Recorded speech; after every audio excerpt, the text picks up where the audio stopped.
बच्चों, आज की क्लास में मैं आपको सौंदर्य शास्त्र विषय के अंतर्गत कला समालोचना के सिद्धांत, चित्रों के गुण और दोष, आलोचना के लिए भारतीय एवं पाश्चात्य वृत्ति क्या है, किसके अनुसार कैसे होते हैं, इन सब चीजों को बताऊंगा।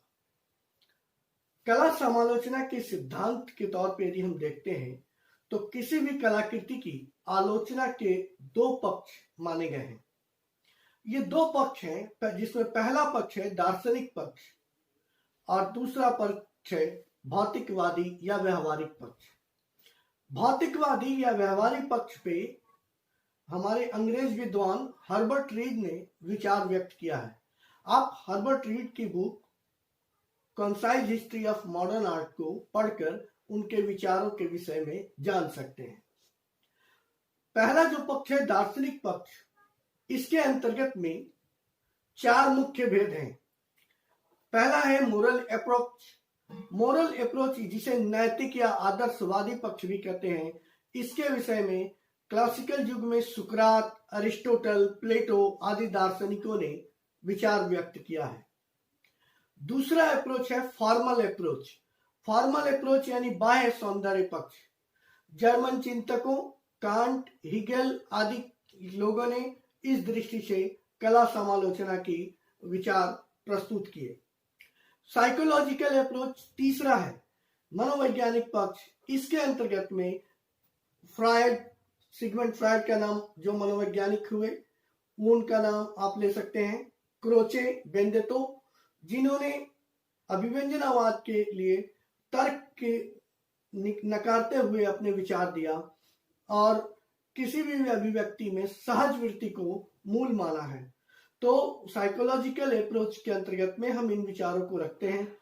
चौथा अप्रोच है सोशियोलॉजिकल यानी समाजवादी विचारधारा, समाजशास्त्रीय दृष्टिकोण। इसके अंतर्गत में लियो टॉल्स्टॉय, कार्ल मार्क्स इत्यादि रूसी चिंतकों ने विचार व्यक्त किए हैं। उनकी विचारधारा के अनुसार हम चित्रों का आकलन करते हैं। आधुनिक युग में भौतिकवादी पक्ष को लेकर के आधुनिक युग में समालोचना के संदर्भ में जो दो और विचार दिखाई देते हैं, जिसमें एक प्रधान रूप से आप सभी लोग अवगत होंगे, वो है जर्नलिस्टिक अप्रोच यानी कि पत्रकारिता का दृष्टिकोण। पत्रकारिता के दृष्टिकोण से भी आज कलाओं की आलोचना होती है। बाजार में ट्रेंड चलता है और पत्रकार किसी चीज को अपनी लेखनी के द्वारा उसे बहुत आगे या बहुत पीछे कर सकते हैं। उसी प्रकार एक दूसरी जो एकेडमिक धारा में चलती है, एकेडमिक क्रिटिसिज्म, जिसे हम पेडागोगिकल क्रिटिसिज्म भी कहते हैं। इसके अलावा जनरल क्रिटिसिज्म भी है जो व्यवहार में रहा है हमारे, और विष्णु धर्मोत्तर पुराण के में जन सामान्य के लिए इतर जन शब्द का प्रयोग किया गया है।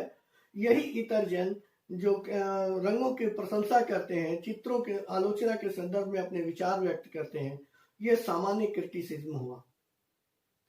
अब आलोचना के लिए भारतीय एवं पाश्चात्य सिद्धांत क्या है, इनके कौन से मूल अवयव हैं जिनके आधार पर ऐसी आलोचना होती है, इस पे हम विचार व्यक्त करते हैं।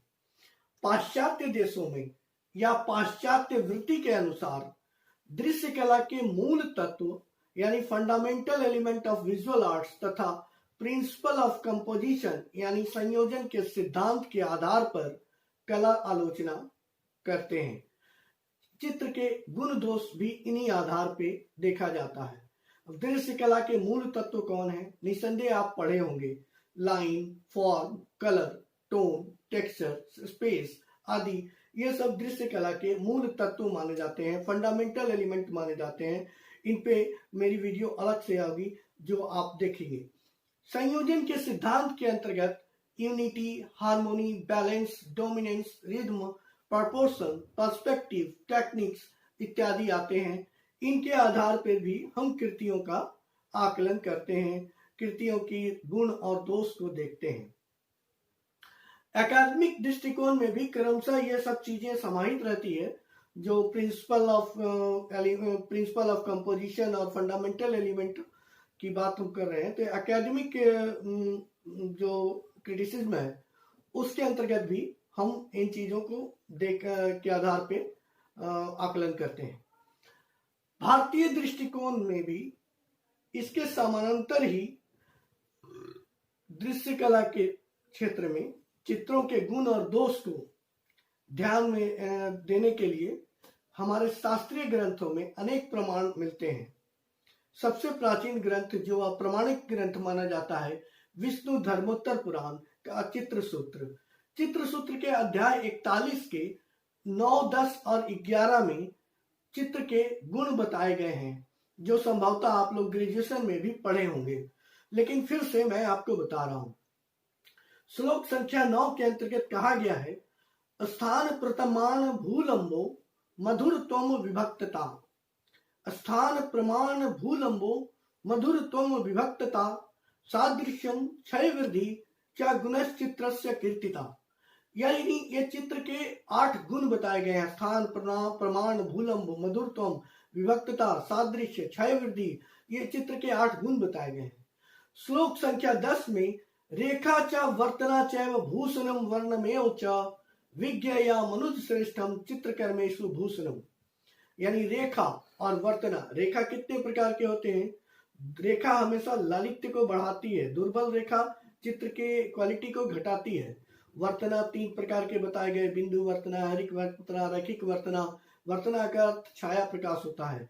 भूषण का अर्थ होता है अलंकरण, डिजाइन, उसमें लालित्य का समावेश करना। और वर्ण आप जानते ही हैं, ये चित्र के विशेष रूप से विशेषताएं हैं जिन पे विशेष रूप से कलाकारों को कार्य करना चाहिए, ऐसा कहा गया है। जिस प्रकार मनुष्यों में विज्ञ जो विज्ञानी होते हैं वो श्रेष्ठ होते हैं, वैसे ही कलाओं में चित्रकला जो है श्रेष्ठ मानी गई है। चित्रकर्म उनका मनुष्य श्रेष्ठ मनुष्यों का भूषण माना जाता है।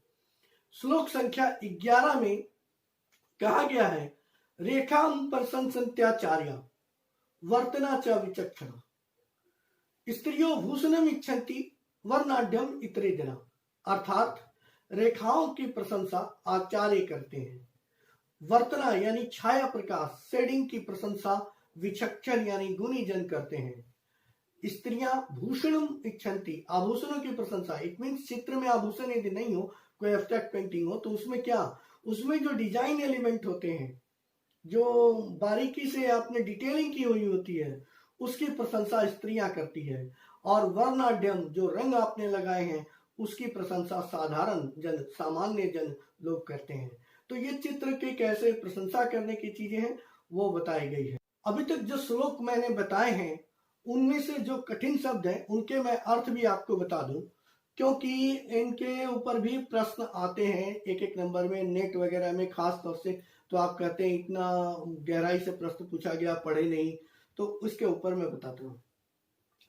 पहला श्लोक मैंने कहा था, स्थान प्रमाण भूलंबो मधुर त्वम विभक्तता सादृश्यम क्षय वृद्धि इति गुणश्च कृत्यता। तो इसमें भूलंब रेखा क्या है? पूरे चित्र के मध्य रेखा जो होती है, भूमि पर जो लंबवत रेखा खींची जाती है उसे भूमध्य रेखा कहते हैं, भूलंब रेखा कहते हैं। भूलंब रेखा का अर्थ होता है मध्य रेखा।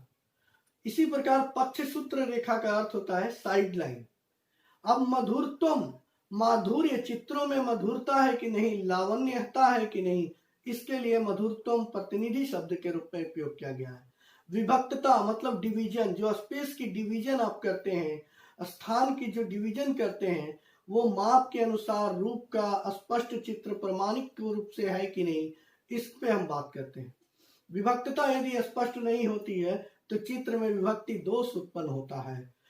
इसी प्रकार है सादृश्य, सिमिलरिटी, दर्पणे प्रतिबिंबवत सादृश्यम, दर्पण के अनुसार सादृश्य में प्रतिबिंबता होनी चाहिए।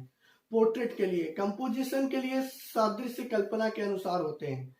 क्षय वृद्धि, फोर शॉर्टनिंग जिसको कहते हैं, उसमें ये है कि नहीं, चित्र में लागू है कि नहीं। इसी प्रकार श्लोक संख्या 10 में मैंने जो बताया था, रेखांक च वर्तना च भूषणम वर्णमेव च विज्ञया मनुश्रेष्ठम चित्रकर्मेषु भूषणम।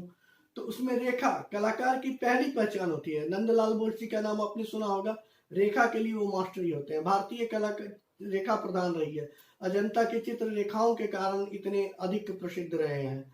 वर्तना शेडिंग होती है, छाया प्रकाश करते हैं, जिसमें 3 प्रकार की वर्तना बताई गई, अहरिक वर्तना, रैखिक वर्तना और बिंदु वर्तना। तो ये वर्तना को में के अंतर्गत बिंदु वर्तना स्टिपलिंग प्रोसेस को कहते हैं। पत्र वर्तना जिसमें चौड़े फ्लक्स से ब्रश से स्ट्रोक लगाया जाए। रैखिक वर्तना लीनियर क्वालिटी से जब हम शेडिंग करते हैं।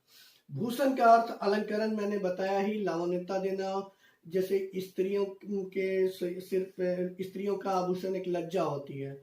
हाँ, भरत के नाट्य शास्त्र में इसकी चर्चा की गई है।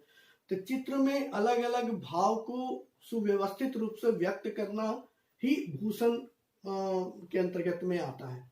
बताने के पूर्व मैं आपको कुछ और गुण के विषय में बताऊंगा। चित्रसूत्र अध्याय 43 श्लोक संख्या 21 में भी चित्र के गुण बताए गए हैं।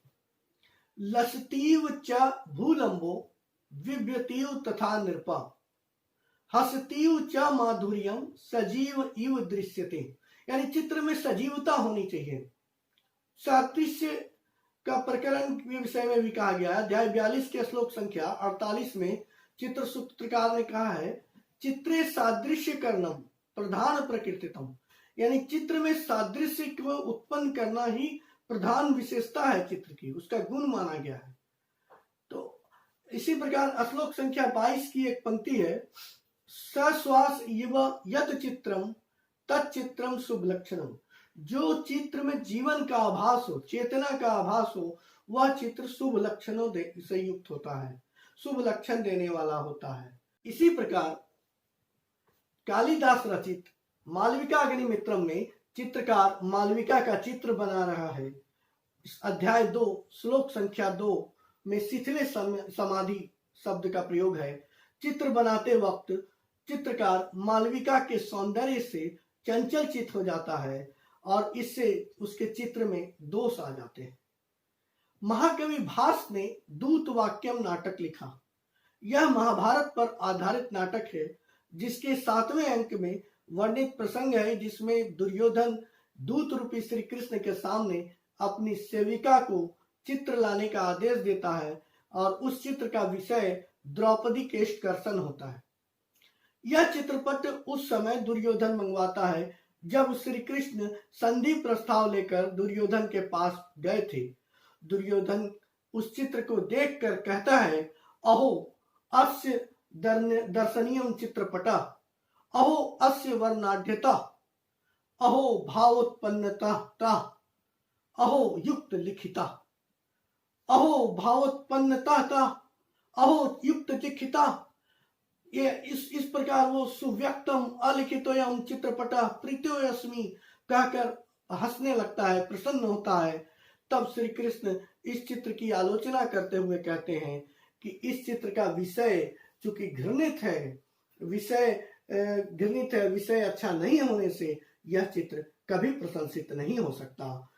इस प्रकार हम इन तमाम प्रसंगों से जो हमने अब तक बताया आपको, उससे ज्ञात होता है कि किस प्रकार चित्र प्रशंसनीय होते हैं, किस प्रकार के चित्र निंदनीय होते हैं, कैसे कार्य करें जो चित्र में दोष उत्पन्न न हो, किस प्रकार कार्य करने से चित्र में गुण आते हैं और दोष होते हैं, क्या क्वालिटी है। तो कलाकृतियों को गुण दोष को ध्यान में रखकर इसकी समालोचना भी होती है। तो मैं आपको कुछ मूल बातें बताऊंगा। जैसे प्रश्न क्या क्या प्रश्न आ सकते हैं कि कला समालोचना के बारे में बताएं, सौंदर्य शास्त्र एवं कला समीक्षा के विषय में प्रकाश डालें, चित्रकला के गुण एवं दोष को बताते हुए कला समालोचना सिद्धांत की व्याख्या करें। तो इन सभी प्रश्नों के उत्तर में ये चीजें समाहित हैं। चित्रकला के गुण और दोष की व्याख्या करें, तब भी आप इसे लिखेंगे। ऊपर के कुछ अंश आप छोड़ सकते हैं, जिसमें मैंने जो कला समालोचना के सिद्धांत बताए, दार्शनिक पक्ष, व्यवहारिक पक्ष, वो आप छोड़ सकते हैं, लेकिन उसके बाद की चीजें चित्रकला के गुण एवं दोष को बताने के लिए लिखनी होगी। उम्मीद करते हैं यह वीडियो पसंद आएगा, तो लाइक कीजिए, शेयर कीजिए और सब्सक्राइब तो आपने कर ही लिया है,